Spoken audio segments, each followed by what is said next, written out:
I already see the comments. Oh my god, get over it. Or, Oh my god, why do you hate Krystal? or, Donesi je sada glovo. Drag Race UK Season 3 was quite a weird season. It started out very promisingly with a very interesting cast, with the show finally casting an AFAB woman. Veronica Green returned, and based on her short stint on UK2, it seemed like she was a possible contender for the crown. And then also, there were two queens cast in this season who were born in this century. However, even from episode 1, there were some very weird production and editing related choices, especially regarding the winner of the season, Krystal. I talked about it, top RPDR videos talked about it. Basically, anyone with an ounce of a brain noticed that Krystal was pushed towards the crown. At times, the praise that she was getting made sense with what was actually happening in the season, and a lot of the times it was very unnatural. Before I do my little Patreon bit, and before I get into the meat of the video, I have to put it out there that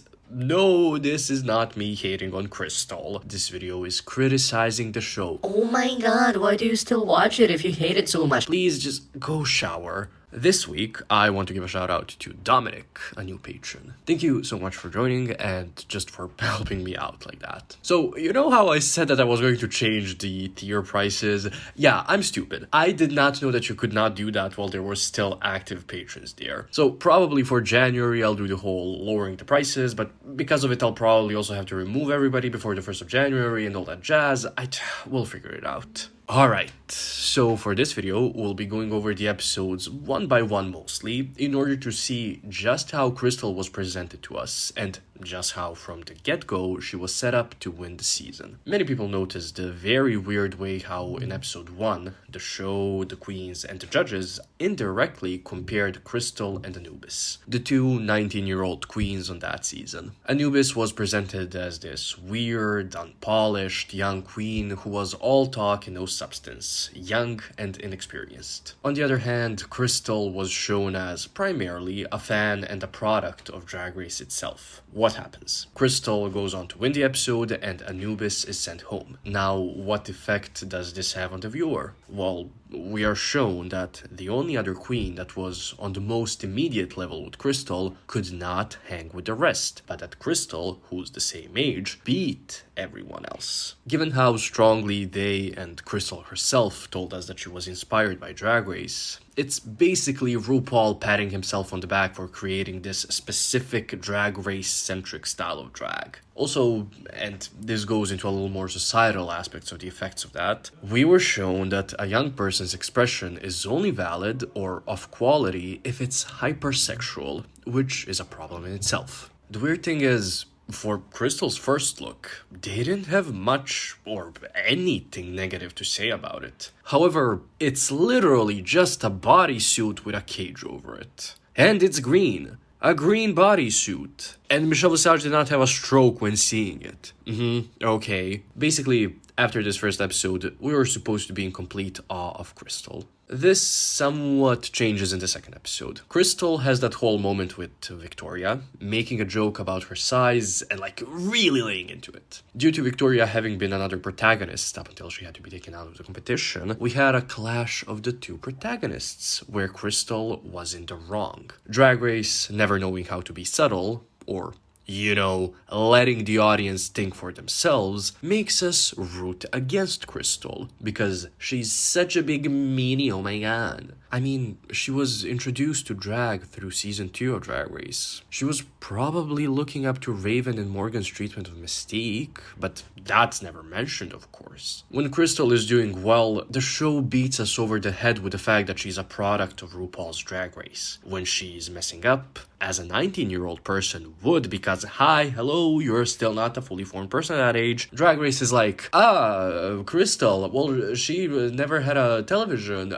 she actually doesn't even do drag. I mean, we didn't even cast her on this season, she just came in. And speaking of Krystal messing up, let's talk about that maxi challenge, shall we? In it, Drag Race, through the magic of editing, showed Krystal mostly in close-ups, so that we cannot see the other queens, and thus, so that we cannot see see if Krystal is messing up. If they're doing a wide shot, she will be obscured by someone. This isn't new for Drag Race. They did the same thing with other queens, most recently and quite infamously Gottmik, another queen that they were pushing towards the crown. However, in her case, they couldn't hide Gottmik's lack of ability to perform in the lip sync for the crown, so it did not really pan out the way they wanted it to. However, and much like with Gottmik, they fully left in shots of Krystal messing up. Just look at this. Krystal ended up winning this challenge. Please tell me how she was not pushed towards the crown. In episode 3, Krystal is still one of the high queens, so you would assume that her edit in that episode would be on the positive side, right?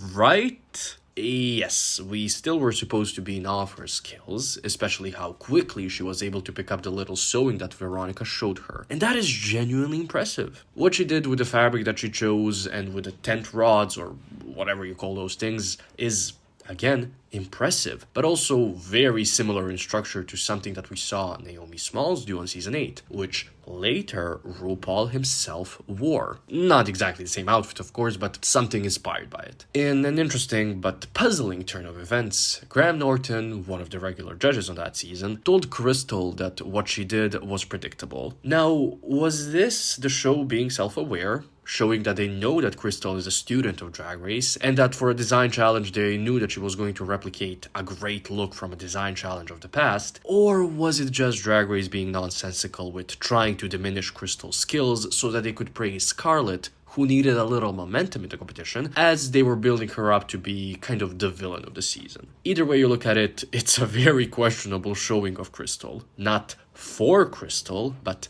off Krystal. That's why I kept saying in my videos about the season that the edit that she was getting was weird.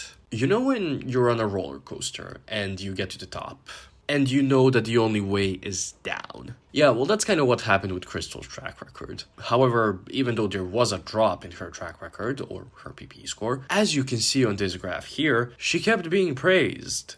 Like, constantly, often even for things that did not even make sense with the challenge at hand. When it comes to the 4th episode's challenge, the girl groups challenge, Krystal went into it saying, "I may not be a writer, I may not be a singer, but I am a fierce queen." She ended up doing fine in the challenge, but when it comes down to it, she was in the bottom half of the performances of that episode, whether we're talking individually or in groups. Furthermore, Krystal was told that she had no personality. I, in general, do not agree with this idea. Everyone has a personality that is formed by their experiences in life. Everyone's personality is also valid and should be shown in any kind of media or art that can and does depict people, reality shows included. There is this US-based notion that if you're not the loudest person in the room, you're boring. Given that Drag Race UK has now fully transformed into Drag Race US 2.0, it's no surprise that Krystal was getting these critiques. However,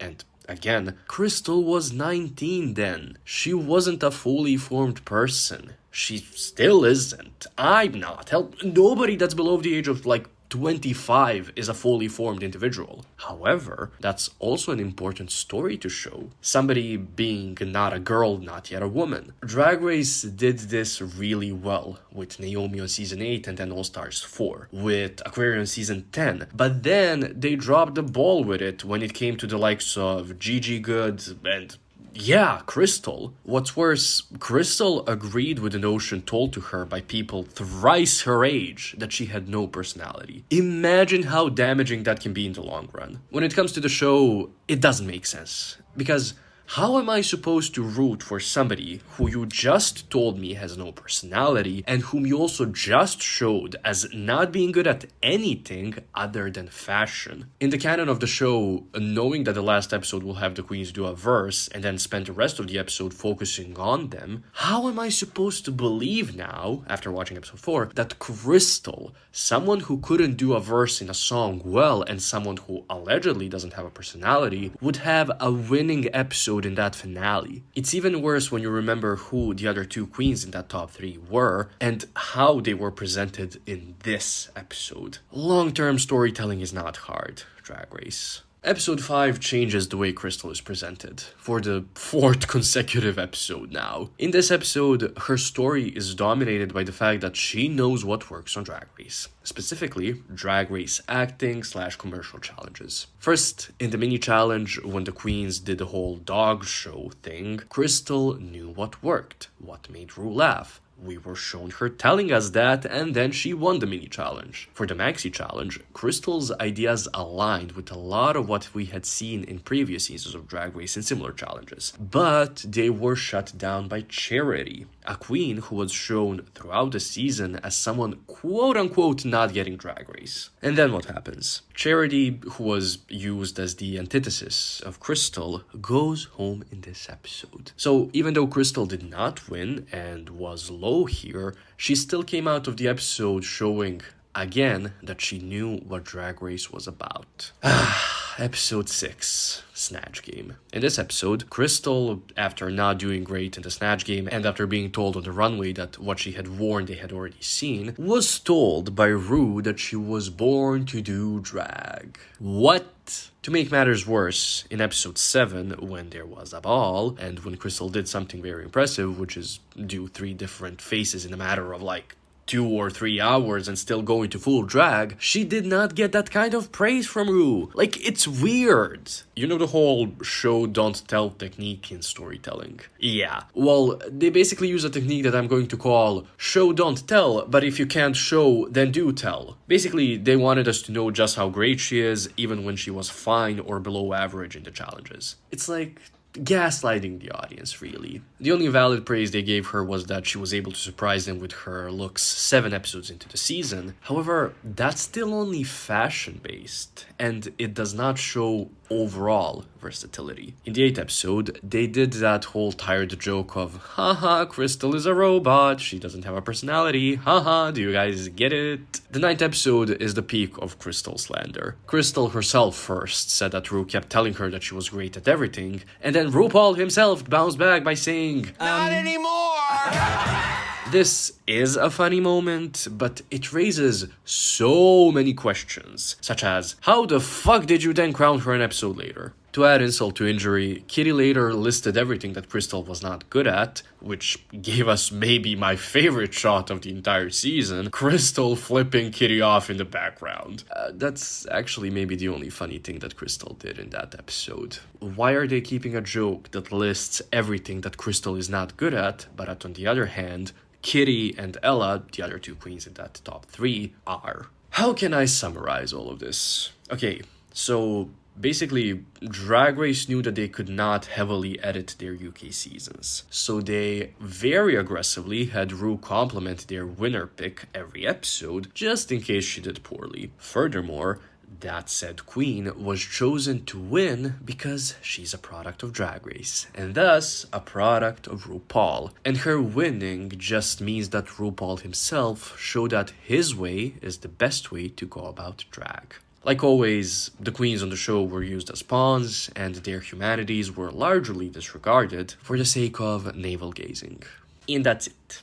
That's the video. For Drag Race UK 3, I'll only do one more video about a specific queen's treatment, and I think you know which queen it will be about. So I hope you've had a good week so far. I hope you have an even better weekend. Get vaccinated, go outside, and thank you for watching.